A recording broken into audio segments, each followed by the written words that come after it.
પાલિતાણામાં સિંધી સમાજમાં શોક જાણવા મળેલ.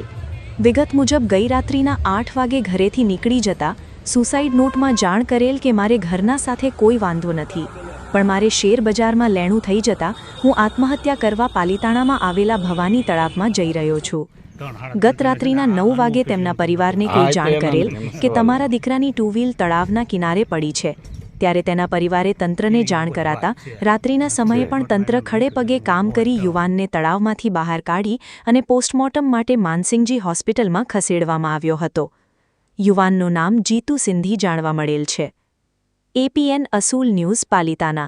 વાગ્યાનો બાબલો નીકળી ગયો, ઘરે આવ્યો નથી. પછી કોઈક ભાઈબંધે કીધું કે ગાડી અહીંયા પડી છે, એટલે અમે બધા દોડીને રાતે અહીંયા આવી ગયા છે. બરોબર. કાંઈ મોટું એના શું પ્રોબ્લેમ હતો, કઈ એવું કંઈ જાણવું મળ્યું તમને? નહીં, એવું કાંઈ નથી. એનું નામ, બે નામ કઈ ઉર્ફે નામ ધરાવે છે જીતેન્દ્ર સિવાય? નહીં. બરોબર. કે આ કે હું શેર બજાર રમતા કે હારી જતા એમાં હું સુસાઇડ કરું છું. બરોબર. એમાં કોઈ ઘરના કોઈ સભ્યોનો કોઈનો વાંક નથી. બરોબર. પાલિતાણામાંથી કોઈને વ્યાજે કે પૈસા લીધા મોટી રકમ એવી કોઈ દબાણ કે એવું કાંઈ? નહીં, એવું કોઈ દબાણ નહોતું. ચોક્કસ ભવાની તળાવનું જ કીધેલું છે? હા, એનું સુસાઇડ ભવાની તળાવનું જ કીધું છે અને ગાડી અહીંયા રાતે મળી હતી આપણે. કેટલા વાગ્યાના ગોતા છો તો અહીંયા? અમે તો 9 વાગ્યાના ગોતીએ છીએ. રાતના? હા.